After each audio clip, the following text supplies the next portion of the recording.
Baruc capítulos 1 al 3. Comenzamos el libro de Baruc y hay algo esencial en este libro que es el autoconocimiento. ¿Y qué es esto? Primero debemos de tener en cuenta que el autoconocimiento es uno de los factores más importantes para el desarrollo personal y para lograr el bienestar emocional. Es más, el conocimiento de uno mismo nos permite mejorar nuestra relación con nosotros mismos y con nuestro entorno, y por ello es un ámbito de psicología en el que se profundiza para resolver conflictos o cuestiones internas. De hecho, el autoconocimiento es un proceso reflexivo que permite crear una identidad personal en la que la persona adquiere la noción de su yo. Así que, dicho esto, comenzamos el libro de Baruc. En breves instantes veremos el por qué se trata el autoconocimiento y en qué se pone en marcha. Pero primero he de deciros que Baruc es un libro deuterocanónico. ¿Qué quiere decir esto? Que es un libro que no aparece en la versión de la Biblia hebrea o judía porque no se tiene el texto original en hebreo, solamente el griego. A pesar de que, investigando sobre el libro de Baruc, me he dado cuenta que indican que la introducción es la que está escrita en griego y la oración y las otras dos piezas del libro de Baruc sí que están escritas en texto original de hebreo. Entonces, creo que por esto y por muchas más razones llegó a incluirse en esta Biblia. Así que bien, su mensaje. ¿De qué habla Baruc? ¿Cuál es el mensaje principal de este libro? Él está hablando sobre la destrucción de Jerusalén y el exilio del pueblo. Y este libro se escribió en Babilonia, en el mes en que los caldeos conquistaron e incendiaron Jerusalén. ¿Qué significa Baruc? ¿Qué significa este nombre? Según he ido indagando, Baruc significa bendito o el que dice cosas buenas. Y Baruc ya empezó a presentárnoslo Jeremías, que sabemos que era su escriba, quien se encargaba de escribir todo aquello que Dios le decía a Jeremías y que Jeremías le transmitía a Baruc. Que esto también dice bastante de Baruc, porque ya no solo hacía este trabajo de escribirle todas las palabras que le dictaba, sino que también era valiente, porque aquello que escribía no era nada fácil, ya que muchas personas estaban persiguiendo a Jeremías y con ello también a Baruc por hablar estas palabras que no les hacían tanta gracia, porque a pesar de que eran palabras de verdad, las personas no les interesaba escuchar esto. Así que fueron muy perseguidos y ellos pasaron momentos muy pero que muy críticos, a pesar de ya el contexto en el que vivían, que ya era fuerte y complicado. Entonces, Baruc fue un hombre de fe y es un testimonio de fe. Él es testimonio de fidelidad, de perseverancia, de disciplina en medio de la tribulación y además es el confidente de Jeremías. Es un gran ejemplo de fidelidad no solo hacia Dios, sino también hacia el ser humano, de cómo le fue fiel en todo momento a Jeremías. Es su hombre de confianza, fue secretario, discípulo, escriba, proclamó ciertos oráculos de Jeremías y hay algo que indicaba y es que Dios permite circunstancias para que confiemos en Él y Él nos sacará de las circunstancias y situaciones confiando siempre en su presencia, que esto es un poco el mensaje que vienen a transmitirnos tanto Jeremías como Baruc. Luego también vemos cómo este está revelando los principales acontecimientos de los desterrados de Babilonia, después de la toma de Jerusalén por medio de Nabucodonosor, rey de Babilonia. Su vida se desarrolló en medio de crisis políticas y espirituales. Está reflexionando sobre la culpabilidad de Israel y el juicio de Dios. Se dedicó a servir a Dios y a su pueblo. Era un hombre totalmente entregado hacia los demás. Y vemos cómo no necesitamos ser famosos o poderosos para ser usados por Dios. Es también otra de las cosas que nos enseña este libro de Baruc, sino que todos tenemos un papel que desempeñar. Da igual que tengamos un estatus social u otro, somos igual de importantes para Dios que otra persona. Entonces, vemos cómo en este libro de Baruc también se encuentra otro libro que es la carta de Jeremías, que es un capítulo, es el último capítulo de Baruc y lo han incluido aquí, que así a modo anécdota, en diferentes estudios y libros que estudian la Biblia, que me voy viendo para poderos contaros las cosas, indicaba que Jeremías estaba seguido por Baruc y la carta de Jeremías. Y yo digo, esto se lo han inventado, esto aquí no está. Claro, y es que la carta de Jeremías está dentro de Baruc. Entonces sí que está. Además de que indicaba que también después le seguía Lamentaciones, pero Lamentaciones nosotros en esta Biblia de Jerusalén está en los libros poéticos y sapienciales que ya lo hemos estudiado. Así que si queréis verlo, podéis buscarlo en el podcast. Baruc se escribió aproximadamente a mediados del siglo I a.C. y la carta de Jeremías se escribió sobre el siglo II. Y leyendo este libro de Baruc, que es muy pero que muy cortito, me di cuenta de que parece ser, y tiene toda la pinta, de que es la continuación del capítulo 36 de Jeremías. No la continuación, sino que es aquello a lo que se está refiriendo de esas palabras que leyó Baruc delante del pueblo y que se proclamó ese ayuno general, que es lo que también nos empieza diciendo el libro de Baruc. Y en esto entramos en el capítulo 1, donde Baruc se encuentra con la asamblea de los judíos en Babilonia. Él está leyendo este libro delante del rey de Judá, ante todo el pueblo, ante los dignatarios, los hijos del rey, ancianos. Estaba leyéndolo delante de todos los que vivían en Babilonia.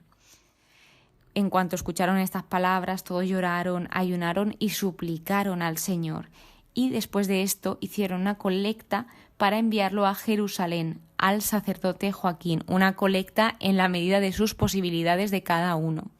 Entonces, lo que hizo Baruc fue recuperar esos utensilios que fueron robados del templo con el fin de restituirlos. Al enviar toda la colecta a Jerusalén, se les indicaba que por favor rezasen por la vida de Nabucodonosor y por la de su hijo Baltasar, además de que también rezaran por ellos, por todos los que estaban en Babilonia, y que leyesen este libro que se les daba en los días especificados. Esto era la introducción. Ahora entra en la oración de los desterrados, en la confesión de los pecados. Y aquí lo primero que hace es reconocer que Dios es justo. Y esto lo repite de nuevo otra vez más tarde. ¿Y qué sucede aquí? Para confesar algo tenemos que conocer ese algo por lo que nos estamos confesando. De modo que aquí Baruc nos muestra 3 cosas importantes en esta confesión. Primero, el autoconocimiento, el saber que he hecho mal, el reconocimiento, reconozco que esto lo he hecho mal, y el arrepentimiento.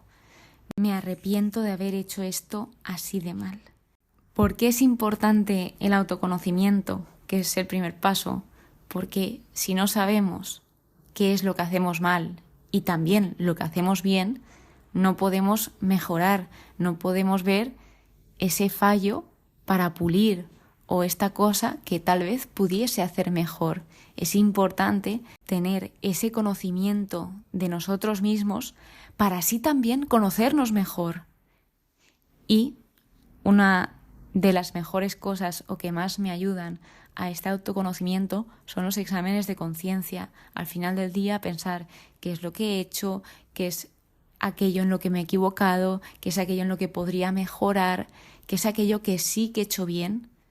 Y como estas, muchas más preguntas que si necesitáis buscar más, os aseguro que en Internet y en otras fuentes las encontraréis. Por lo que, ¿qué es aquello que el pueblo llegó a reconocer y aquello de lo que se arrepentía y estaba exponiendo ante Dios? Pues ellos reconocían que habían pecado, que habían desobedecido, que no habían escuchado la voz del Señor, ni habían cumplido sus mandamientos, que habían adorado a otros dioses y que habían hecho el mal delante del Señor. Y este mal conllevaba muchas cosas, por ejemplo, tratar mal a las demás personas, no tratar bien a los demás, también conlleva la violencia, la opresión, la esclavitud, etc. Entonces ellos sabían, gracias a ese autoconocimiento de sus pecados, ellos sabían el por qué les habían venido tantas desgracias. Y decía, por esto se nos acumulan las desgracias y maldiciones anunciadas a Moisés. Que vemos aquí también que Dios es fiel y Dios cumple su palabra. Dios les prometió una serie de cosas a su pueblo y les dijo, si hacéis esto, pasará esto, si hacéis lo otro, pasará esto otro.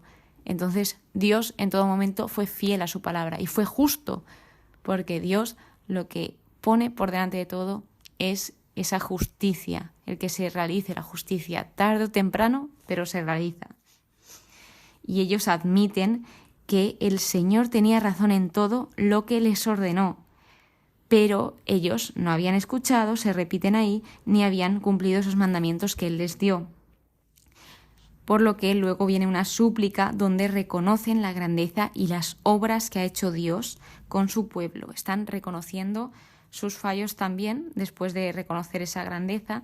Y generalmente cuando empiezan a reconocer esas grandes obras que Dios ha hecho en ellos, siempre ponen como principal cuando les sacaron de Egipto, de esa esclavitud, cuando Moisés sacó al pueblo de Egipto.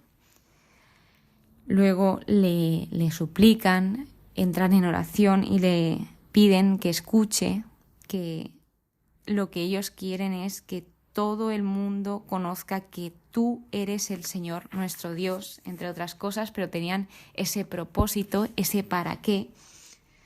También reconocen cómo les han tratado. Nos has tratado con toda tu equidad y misericordia, tal como dijiste por medio de tu siervo Moisés. Van remarcando esa fidelidad de Dios a su palabra y a su pueblo. Y llega un momento en que habla el Señor y él reconocía, sé que no me escucharán porque son un pueblo testarudo. Es que Dios nos conoce y conoce cómo somos, nos conoce por dentro y sabe que si somos cabezotas o si somos testarudos, Él sabe lo que vamos a hacer, pero siempre confía en nosotros. Pues a pesar de que Él sabía todo esto, dice, pero en su destierro se convertirán de corazón y reconocerán que yo soy el Señor, su Dios. Además de que indica cosas que les iba a dar, también que el pueblo le alabará, etc. Además, indica que un día regresarían a esa tierra que juró a sus antepasados, a Abraham, a Isaac y a Jacob, que los multiplicaría y que sellaría con ellos. No Dios solo sellaría un pacto con él mismo, sino que Dios iba a sellar un pacto con su pueblo, una alianza eterna, y está esa frase que él dice, yo seré su Dios y ellos serán mi pueblo. Por lo que este capítulo 2 es un capítulo donde se ve y nos muestra que la desgracia también es una oportunidad para arrepentirnos y volver a Dios. El capítulo 3, la verdad, empieza fuerte porque se está dirigiendo al Señor y dice, Señor Todopoderoso, Dios de Israel, un alma angustiada y un espíritu abatido claman a ti. Está expresando cómo se encuentra por dentro. A pesar de eso, él reconoce que Dios reina eternamente. Tras esto empieza a dar consejos, a dar advertencias y habla sobre la sabiduría, privilegio de Israel. Empieza diciendo que escuche Israel los mandamientos de vida, los mandamientos de vida. Presta atención para aprender sensatez. Y muestra esas preguntas típicas que nos solemos plantear, donde Dios la contesta. ¿Por qué Israel vives en un país enemigo? ¿Has envejecido en un país extraño?